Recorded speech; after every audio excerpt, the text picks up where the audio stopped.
Het is inderdaad Mustafa Mahamuud die van blijdschap over die finish gaat. Ik kon het eigenlijk niet zo heel goed zien. Ik was op mijn ogen gericht inderdaad op Timer Evernet. En het was Mustafa Mahamuud die hier voorbij snelde. En de 2090 loopt als winnende tijd.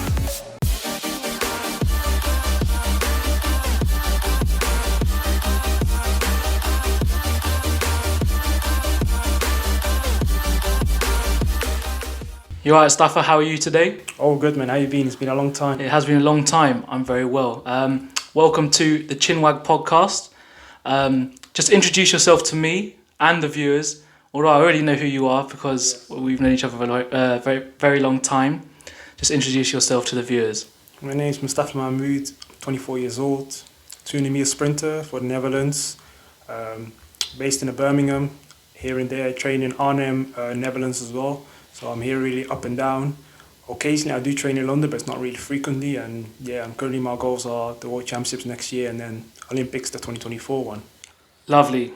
I wish you all the best, but let's delve in to how you got into sport at a young age. Well, I really got into sport like most youngsters by playing football. So I played football in the Netherlands, where I grew up in Groningen, which is like the outskirts, I would say the northeast side of the Netherlands. Is that Ian Robin's old team, right? Yeah, Ian Robin's old team, Luis Suarez, Virgil van Dijk. Oh wow! They got a history of players. And now you, as an athlete. As an athlete wise, I could be put in that bracket, yeah. Like, oh, I like that. So yeah, I played football here and there, and then in end of 2010, my dad decided to move to the UK, to Birmingham. He had a better job opportunity. I was about 12 years old. I moved over here and I tried to play football over here and then it just didn't click. I didn't have that, I would say, the next step I could take to make it to the professional level. And I got into like a freak accident playing basketball where I broke my right and index finger. So because of that, I couldn't really do any contact sport. Decided to finally take advantage of my speed, did a bit of track and field. And then slowly and surely, like, it just grew and it made me to the man I'm currently am. So you said you played football and you wanted to make it as a pro. Yeah. What were you in any academies growing up? I wasn't necessarily, I would say, in academies. I've had my trial sprints. I've had like a couple of weeks trial at West Bromwich Albion. I had a short trial at Birmingham City. And every time it just happened, the coaches just happened to say the same thing to me, which is like, yeah, we don't think you are this level required to be at the standard. What was it like getting told that news you weren't at that kind of level? Well, obviously, like when it's first time happening, you start to stay positive. You start to say, well, maybe it's just not the right setup here. Maybe I am the right player, but this is just like this, the coaching style of play is not for you. But then when multiple teams tell you that, you start to like wake up and think, yeah, maybe it's just like you, like you're just not. You said you grew up in the Netherlands and you moved to England when you were 12. Yes. So how is that different compared to growing up in the Netherlands and growing up in Birmingham? That's a very good question. I think the difference here is like, when people think of me and they hear that I grew up in the Netherlands, they look at the big cities, they look at Rotterdam, they look at Amsterdam.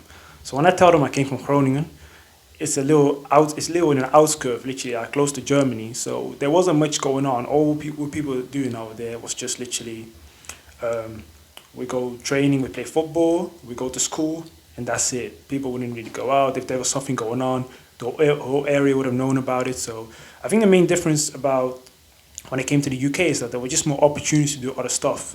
Sport is a lot more bigger here, I would say, in terms of every sport. People can play basketball here, they can play football, even rugby. So I think there were just more opportunities over here. So as you grew up in the Netherlands, was athletics and being like a 200-meter runner on your mind at all at a young age? When I was young, my school teachers would recommend me and say, you should try athletics, like you could be very good. And I would always like just laugh in their face. I'll never be me. Laugh in their face. They're like, nah, that can never be me. Like I've never really watched athletics, whatever. And it kind of just got into my mind when I moved to the UK in like end of 2010. And it's funny enough because the London Olympics happened the year after that. So when I saw them all running, I just thought to my head, it's like, it's the only thing you do is literally like run. Like, I think I can do that. But I think it's a lot different to when you actually start to be on that start line. You realize that there's just more things involved than going from A to B. So you said you're 100 meters and 200 meters. Yes, and I would classify myself as 400 meter runner as well, considering that's what I started off being an athlete with. So why did you choose those disciplines, and choosing 3? Is it hard to train, or is it? Would you say? I don't personally believe you can train for all 3 events. I believe you can train for one and then have another event to be like a second event, like a subsidize. So I'll look at it more like it's either you'll do 100 and 200 or you do a 200 and 400. I don't believe you can train really for the 100, 200 and 400 in 1 year. So when I first started off track and field, I started off my first race, I did 100 meters and I was like one of the worst. It wasn't for me. Then I did the 200 meters and I still wasn't great. And when I did the 400 meters, all of a sudden like I was higher ranked, and because I was so high ranked, I took that event up. So how did your athletics journey in the UK start? So did you join a club? Were you recommended to somewhere? So after the London Olympics, my brother, my mom, kind of got up to me and was like, yeah, you should try it out. So they signed me up for Birchwood Harriers, which is located in Birmingham, the home of the biggest club in the UK. And when I turned up there, you had to sign off like forms to say, what event do you want to do? Do you want to do short sprints, which is like the 1-2, and they put a 4 down as well. Do you want to do middle distance, 800, 1500, and you want to do the 5 and 10K? And my mom, 5 and 10K not an option? No, my mom for me was like, I want you to do the 5 10K because Mo Farah and all that, he was so big, especially in the Somali community. Yeah. But I was like, no, I want to do the 1 and 200. I want to be like Usain Bolt. Look at them. So we agreed to actually do the 800 and 1500 meters to do middle distance. So I'm coming out there, I'm writing all my forms down, and I'm giving it to the chairman and the person who does the registration is. And funny enough, he gets the paper, but he puts in the wrong order, and he puts me with the sprinters. So I turn up there, and I see all the sprinters there lined up, and I'm thinking, what did I got myself into? Right. And I'm thinking, maybe it's just like the first day, and then after like a couple of weeks, they told me, oh, apparently there was some issues with your forms. You're not supposed to be in this group. You're supposed to go up there. But because I got all settled with the group already, I said, well, I might as well just stick here. Like, I'm already settled in this group, so... It's funny enough, it kind of got me into an accident being in a sprinter. Like, I wasn't actually prepared to do all this, but it kind of just sucked me in, and then... So what was that very first session like in not your group? And obviously you didn't realise, so what was that very first session like? When you play football, majority of the time, you'll see who's the fastest guy there, and you see the rest that were just technical and all that stuff. So when I got there, I was thinking, yeah, on the football field, I'm one of the fastest, so I will do the same here. Until I got beaten up by a lot of these guys randomly, one by one. And I thought, yeah, there's faster guys out here that I need to be prepared for. So that was really like my eye-opener, saying that just because you're good in one sport doesn't mean that you can transfer that skills to another one and be the best. So it kind of caught me off guard that it's going to be a long journey for you to get there. So from when you started athletics to just before uni, obviously we know each other from uni, Sure. Tell the story and your development from starting as a teenager to about 17, 18 years old. Well, I started track and field, I'd say about 15, 16 years old, going into like year 10, going into year 11. I think the biggest changes is that when you're so young, you're just literally like doing it for fun. You literally turn up to the track, you do your little run outs, have fun with your friends, and you go home. If you're one of the greatest, if you're one of the best athlete in your event, it's still just being fun, you're just a kid. But obviously, I think the main change happened is when you turn 17, 18, you start to go into college, it becomes more of an eye-opener because 18, everyone started to have more responsibilities. It's like, okay, what are you going to do now with your life? You're going to go to uni. Are you going to move to America on a scholarship? Are you going to go to work? So the main change for me was really more of an eye-opener when I turned 17, which is like, okay, what are you trying to do? Are you really trying to do this for fun still? Are you trying to move on to become a professional athlete now? So that really like made a change for me. So you mentioned a scholarship in America. Yeah. Was that a realistic option for you at the time? Yeah, so my plan was always I wanted to go America. Okay. Like, that was when I went, when I was 16, turning 17, I did something where a lot of people would have never expected what I would have done. Which is like, I turned up to my coach and said, I appreciate everything you did, but I'll be taking actions into my own hands from now on, and I'll be a self-coached. And when people do that, it's like, yeah, they might do that, but they'll be like 26, 27. And I turned up to him as 16-year-olds, like, yeah, I'm doing it already myself. So what made you change your mind about that and tell your coach that? I was a person where I wanted to get to that goal without any excuses. So I felt that if I didn't get there, I'll make an excuse to say, oh, you just didn't coach me properly. This is all your fault. You get what I mean? Right. I could have been there. So I thought, if I take matters into my own hand, there's no one else but me to blame. And I sort of had the knowledge, like, I did a bit of my YouTube research, I kind of got the puzzle together, and I thought, if I do this, everything would have happened. And I got very close to it. I spoke to a couple of unis because there was agencies, like, contacting me saying, oh, we can help you out, but all these agencies requires a fee. And back then, we didn't really have the wealth and all that to literally help me out. My parents didn't have financial support. So I said, okay, how about I just contact the university myself? And the standards were crazy. Like, they wanted times that were close to Olympic standards. Wow, okay. So I said to them, like, okay, this is my situation. I'm not really fast at the moment. What's the best you can get me to? And they said to me, if you can run 21.00, we'll give you one. And being a foreign athlete, being in the UK, all that matters for you is a full scholarship. You don't want a half scholarship. Yeah, It's the price out there. Yeah. You don't want to pay a penny out there. So I said, okay, like, my PB currently was 21.72. And every single month, I was taking chunks down, 21.5, 21.4, 21.33. And then one day, I just hit 21.02. And it was very close, but then the wind, what people don't understand is that the wind reading can't be too high. You can't have too much wind behind your back. So after that, I kind of got a bit of an injury. I had my season with my profile with 21.33 legally and then 21.02. I contact these uni and say, listen, I didn't get close, but because of my circumstantial improvements, would you guys still take me on? And it was like, no, when you set a goal, when you set a time for you to get there, you have to get this time. And if you didn't get it, you just won't get it because it's a big investment. So how did you end up at the University of East London then? Well, my plan first of all was that I wasn't going to go uni then. Right. Like, I was just going to say I was going to stay in Birmingham. And then I was staying at home my home in Birmingham, and then the house got a bit too crowded, and it was like, I wanted to move out. And when you don't have that financial support, you always think ahead, if I go uni, I can get some sort of loan. So I thought, let me just contact these unis in the UK and see which one will accept me. Okay. And in the UK is different because education comes first, unlike America where they care about your athletic standards a lot. Yeah. And I was nowhere near the smartest guy in the class. Me and you both. I would literally like skip classes, literally just to do training. Yeah. Like my school has contacted me many times, my college, and said to me, oh, we're close to literally kicking you out. Like, you haven't come to classes for literally a week and a half. And I was like, yeah, but I got training going on. And they're like, yeah, but this is more important, isn't it, bro? Yeah. So I contact UEL and say, oh, can I actually apply? I applied through clearing, which is like the accident. So UEL looks at me back and say, yeah, you don't have the requirement standard to get in here. Unfortunately, we can't accept you. And I'm just like, oh, damn, but never mind. But part of their application process on the phone, they were like, we have to ask you, why did you like wanted to come here? And I was just like trying to... Not to say just you want some money. No. I was trying to I did my research and I said, okay, they have like some professional sprinters who went there, Adam Jamili, who went to the Olympics. I said, well, I saw Adam Jamili kind of run and he went to the uni and I thought, okay, maybe it can help my career.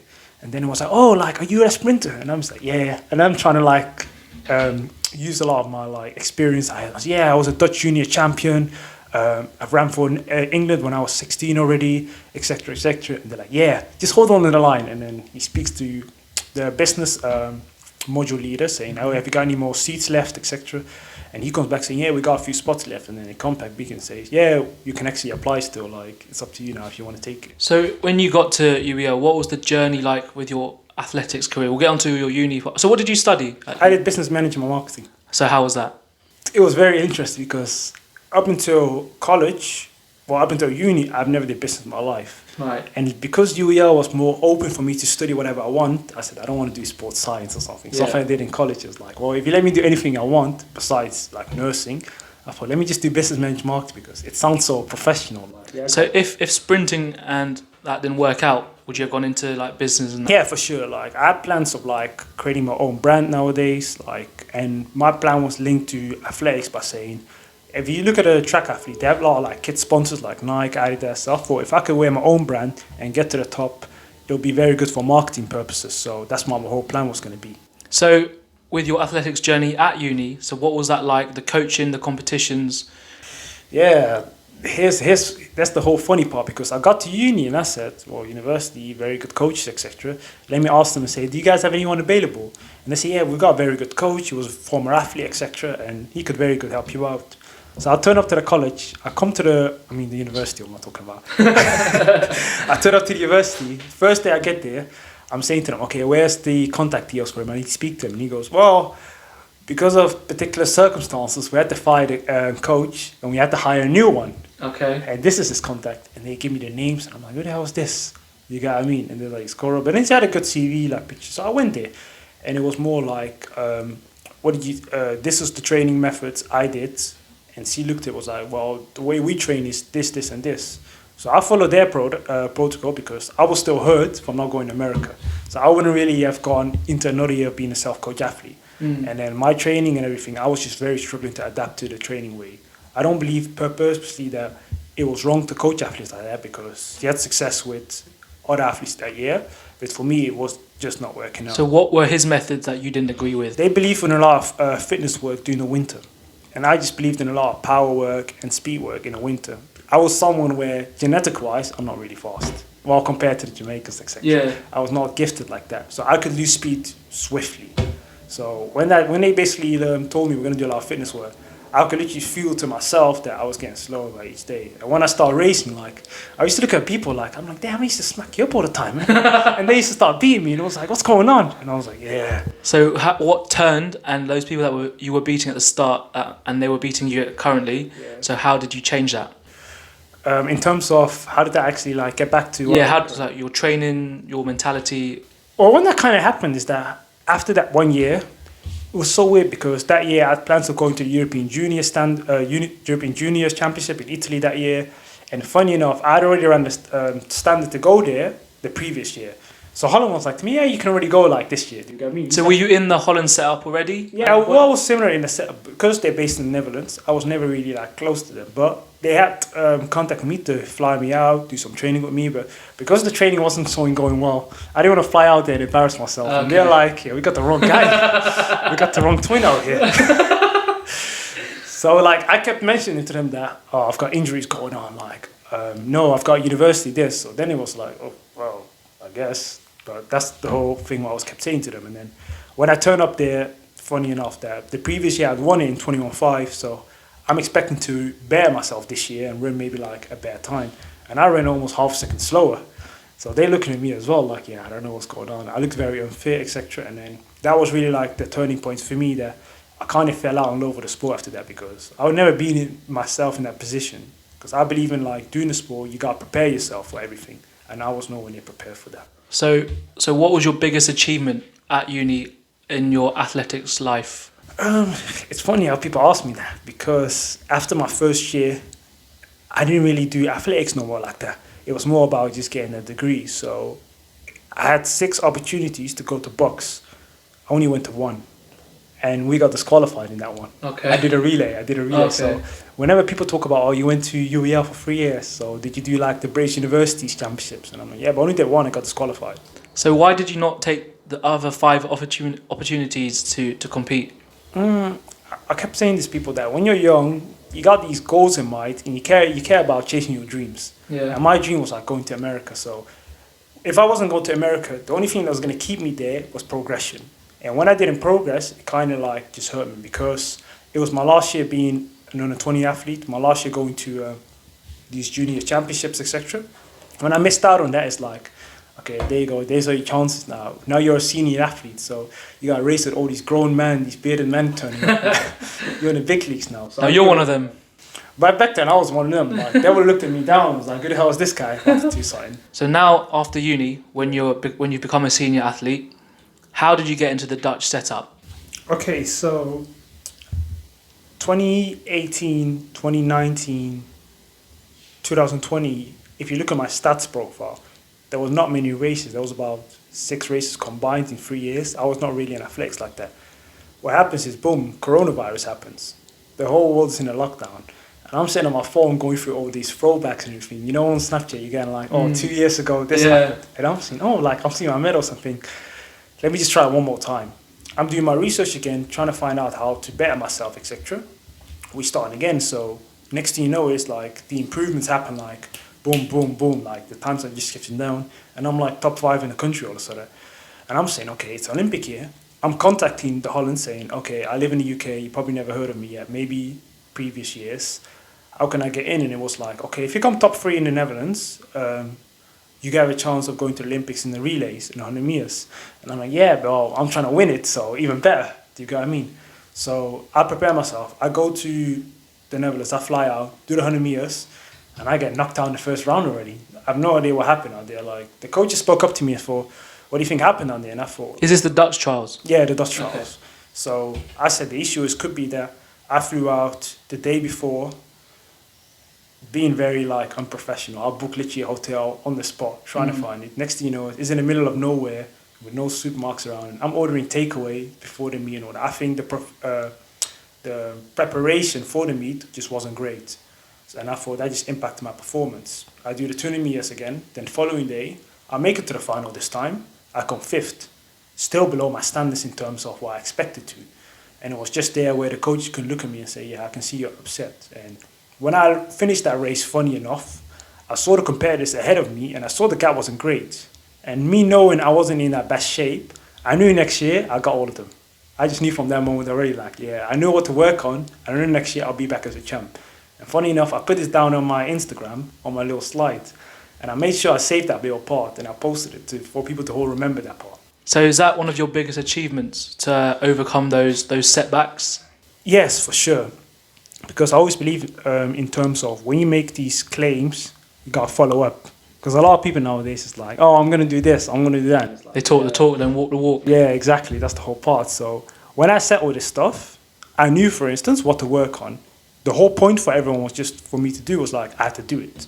For me to better myself, I had to do more gym, I had to do more speed work. The issue for me was I was just not doing it. So when I did it, I knew next year I could do it. So what do your training sessions look like? So what would you say your main discipline is now? 100 meters or 200 meters? I would say the 200 meters for sure. 200 meters. So what is so let's start of a new week. You go to training on a Monday. What's that first session like? So what do you do on the first session of the week? Sessions I mentioned right now, this is just my own preferences. You get what I mean? Like, this is what I do. I wouldn't recommend to anyone, but I do speed training about twice a week. In the winter time, I'll do it once a week. In the summertime, I do it twice a week. I do a lot of speed endurance sessions, which is like the 400 meter training, like medium pace back to back. So you go again, short recovery back to back. And then I'll do a bit of like longer distance, like the 400 meters, the 300 meters, about once a week. So in total, I'll have about 4 track sessions. And then I'll have about 1 hill session on the grass, because I don't like to run too much on the track. And I'll do about 3 or 4 gym sessions a week. Okay. Do you know what I mean? So what are your biggest obstacles that you have to overcome? Have you overcome any injuries? Have you suffered? So the funny thing is that I was December 2021. I went to the gym. I was doing some single leg barbell lunges, and I felt something going on my lower back. And the next thing you know, as I stand up, I'm struggling to bend down. I'm going to the physio saying, do you know if anything is wrong? He does a little tweaks in here and there, and he says, yeah, I think you've got a herniated disc. Because he goes, all the symptoms just relate to it. So I'm missing about 2 months. I missed the whole indoor season.